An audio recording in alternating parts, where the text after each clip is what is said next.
আসসালামু আলাইকুম। আশা করি সকলেই ভালো আছেন, সুস্থ আছেন, নিরাপদে আছেন। আল্লাহ তাআলার কাছে তাই দোয়া করি। আমিও আল্লাহর অশেষ মেহেরবানিতে, অশেষ দয়ায়, আল্লাহর অশেষ করুণায় ভালো আছি, নিরাপদে আছি, সুস্থ আছি।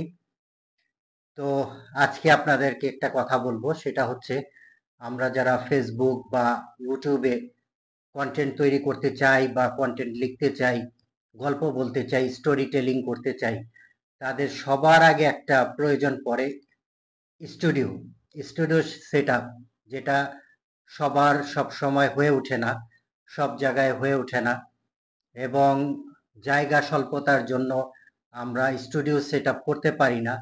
এবং স্টুডিও সেট আপ করতে গেলে প্রথমেই আমরা চিন্তা করি একটা গোডক্সের সফট বক্স থাকতে হবে, রিং লাইট থাকতে হবে, ভালো মাইক্রোফোন থাকতে হবে, এবং ব্যাকগ্রাউন্ডটা খুব সুন্দর হইতে হবে। তারপর আমরা শুরু করতে চাই আমাদের ইউটিউব জার্নি বা ফেসবুক জার্নি। আসলে এত কিছু দরকার পড়ে না। আমি যতটা সার্চ করে দেখছি, ইন্ডিয়ানরা, ভারতীয়রা একদম নিঃস্ব গরিব, আমাদের যা আছে তার চাইতেও ওদের অনেক কিছু নাই। ওরা খুব সুন্দর কন্টেন্ট তৈরি করতেছে, স্টুডিও সেট আপ করতেছে, স্টোরি টেলিং করতেছে, এবং আমাদের চাইতে অনেক দূর আগাই গেছে। এটা ইন্ডিয়ানদের, ভারতীয়দের প্রত্যন্ত গ্রামে গ্রামে এটা শুরু হয়ে গেছে, এটা করতেছে ওরা। ওরা প্রথমেই ভাবে না ওদের একটা ভালো লাইট থাকতে হবে, রিং লাইট থাকতে হবে, বা দামি গোডক্সের সফট বক্স থাকতে হবে, ভালো মাইক্রোফোন থাকতে হবে। ওরা এসব নিয়ে চিন্তা করে না। ওরা প্রথমে শিখে এডিটিং, তারপর শিখে স্টোরি টেলিং, তারপরে ওরা একটা কোনো রকম ভাবে শুরু করে। শুরু করাটাই আসলে জরুরি। আপনি যত আগে শুরু করবেন তত এগিয়ে থাকবেন, আপনি যত পরে শুরু করবেন তত পিছিয়ে থাকবেন। এটা যে কোনো কাজে, আপনি ব্যবসা শুরু করবেন, আপনি প্রথমেই ব্যবসা শুরু করেন, নামেন, রাস্তায় বসেন, দেখবেন একদিন আপনি উপরে উঠবেন। আর আপনি যদি শুরু না করেন, শুরু থেকেই চিন্তা করেন যে না, আমাকে কে কি বলবে, আমার চেহারাটা কেমন হবে। যেমন আমাকে এক সময় প্রতিবন্ধী বলতো, এক সময় বলতো কি বলো এসব, কেন তোমার এসব বলা, দরকারটা কি, তুমি এসব বলবা কেন। আর বললে মানুষ হাসে, বন্ধু বান্ধব হাসে, পাড়া প্রতিবেশীরা হাসে, এলাকার লোকজন হাসে, পরিবারের মানুষ হাসে। জানেন সবচেয়ে বড় বাধা আসে কোত্থেকে? সবচেয়ে বড় বাধা আসে আপনার পরিবার থেকে। হয় আপনার ব্যক্তিগত যারা আছে তাদের কাছ থেকে বাধা আসে, তারপর বাধা আসে বন্ধু বান্ধবের কাছ থেকে, তারপরে পাড়া প্রতিবেশী সমাজবাসীর কাছ থেকে। কেন বলবা, কেন করবা, কি দরকার আছে ক্যামেরার সামনে তোমার বসে থাকা, এগুলো বলা, সমাজের জন্য বলা, বা পরিবারের জন্য বলা, বা বন্ধু বান্ধবের জন্য বলা, কি দরকার আছে? আসলে যারা বলে তারা জানে না এই জগৎটা যে কত মজার, এই জগৎটা যে কত আনন্দের, কত পরিধি, এই জগৎটার যে কত বড় একটা পরিধি, সেটা কেউ জানে না। এটা এমন না যে আপনার একটা মুদি দোকান আছে, আপনার পাশে আরেকজন একটা মুদি দোকান দিছে, আপনার 50% কাস্টমার কমে গেছে, তা না। এখানে ডে বাই ডে প্রতিদিন চ্যালেঞ্জের মধ্যে থাকতে হয়। এবং প্রতিদিন আপনি যত আপগ্রেড হবেন, আপনি যত আপডেট হবেন, তত আপনার জন্য উপকার হবে। এবং এটা প্রতিযোগিতার একটা মার্কেট। আপনি কন্টেন্ট তৈরি করবেন, আপনার কোম্পানির জন্য কন্টেন্ট তৈরি করবেন, আপনার ব্যবসার জন্য কন্টেন্ট তৈরি করবেন, আপনার ব্যক্তিগত ব্যাপারে কন্টেন্ট তৈরি করবেন। যত প্র্যাকটিস করবেন আপনি তত উন্নতি করবেন। এই জগৎটা এরকম। শুধু তাই না, এই জগতে এত মজা, এত ভালো, যদি আপনি না নামেন, না করেন, তাহলে আপনি বুঝতে পারবেন না। এবং আপনি একটা প্ল্যাটফর্মে থেকে আপনি অনেক কিছু কন্ট্রোল করতে পারবেন। আপনার দেখেন, দেখার চাইতে, শোনার চাইতে বলার লোক কিন্তু কম।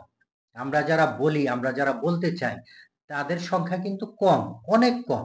আপনি দেখেন শোনার লোক বেশি, আপনি শুনতেছেন দুইটা কানে শুনতেছেন, আপনি দেখতেছেন দুইটা চোখে দেখতেছেন। আপনি একবার চিন্তা করে দেখেন, আল্লাহ তাআলা শোনার লোক কত দিছে, দুইটা কান দিছে, দুইটা চোখ দিছে দেখার জন্য, দেখার লোক বেশি, স্ক্রল করতেই আছে, অথচ বলার জন্য একটা মুখ দিছে, একটা মুখ দেওয়া হয়েছে বলার জন্য, এবং বলার লোক কিন্তু কম।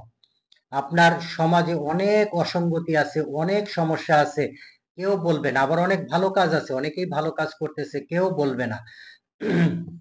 শুধু বলবে কি, অসফলের গল্প, যেটা ব্যর্থ হয়েছে সেই গল্প, মানুষ সফলতার গল্প শুনতে চায় না। মানুষ শুনতে চায় শুধু ব্যর্থতার গল্প। কারণ আপনি সফল হয়ে গেছেন, আপনি শুধু ব্যর্থতা খুঁজবেন, অমুকের ব্যর্থতা, তমুকের ব্যর্থতা, অমুক এটা পারলো না, তমুক এটা পারলো না। আরে ভাই, আপনি পারছেন তাতে কি হয়েছে? আপনি আরেকজনকে উপকার করেন, আপনি আরেকজনকে উৎসাহ দেন, এবং আপনি যেই সফলে গেছেন সেই সফলতায় আরেকজনকে নেন। এইভাবে আপনি ছড়াই দেন, আলো ছড়াই দেন। এটাই হলো নিয়ম। আপনি শুরু করেন, শুরু করলেই দেখবেন একদিন শেষের দিকে চলে যাচ্ছেন, আপনি শেষ একদিন হবেই। আর বলতে হবে যে হ্যাঁ, আমরা পারি, আমরা পারি, আমরা পারি, আমরা পারবো। এটাই হলো আমাদের মূল প্রতিপাদ্য বা মূল বাক্য হওয়া উচিত। তো শুরুতেই সবার সবকিছু থাকে না, শুরুতে সবাই সবকিছু পারেও না। যেমন আমার টেবিল ছিল না, আমার লাইট ছিল না, আমার ব্যাকগ্রাউন্ড ছিল না, আমার ক্যামেরা ছিল না, আমার মাইক্রোফোন ছিল না, কিছুই ছিল না। তারপর আমি শুরু করতে চাইছি। একটা দিন দেখছি যে শুরু করলেই তারপরে হয়ে যায়। এটাই নিয়ম। আল্লাহ তাআলাও বলছেন যে শুরু করো। তুমি আল্লাহ তাআলার দিকে ধাবিত হও, আল্লাহ তাআলা তোমার দিকে দৌড়ায় আসবেন। এটাই নিয়ম। আপনি হেঁটে আল্লাহ তাআলার কাছে যান, আল্লাহ তাআলা দৌড়ায় আপনার কাছে আসবেন। আপনি যাওয়ার আগেই আল্লাহ এসে বসে থাকবেন যে হ্যাঁ, তুমি বান্দা, আমার ইবাদত করো, আমার গুণগান গাও, আমি তোমার কাছে আসছি। এবং আপনি আল্লাহ তাআলার কাছে মাথা নত করেন, দেখবেন আল্লাহ দুনিয়াকে আপনার কাছে মাথা নত করাই দিবে। এটাই নিয়ম। তো শুরু করেন, শুরু করতেই হবে, এবং আমাদের জন্য দোয়া করবেন যেন আমরা সব সময় এটা করে যেতে পারি, সব সময় আমরা সুস্থ থাকি এবং সুস্থতার সাথে এবং ভালো কিছু করতে পারি, সমাজের উপকার করতে পারি, সমাজের নিম্ন শ্রেণী মানুষের এবং মধ্যবিত্তের বা উপরের শ্রেণী যেই হোক, সমাজের যেন উপকার করতে পারি, সেটাই সেটাই যেন এই প্ল্যাটফর্মের মাধ্যমে তৈরি হয়। তো যাই হোক, আজকে এই কি বলে স্টুডিও সেটআপ, স্টুডিওর একটা পরিচিতি দিলাম। ভালো লাগলো এবং ভালো লাগতেছে। দিন দিন আরো উন্নতি হবে ইনশাল্লাহ।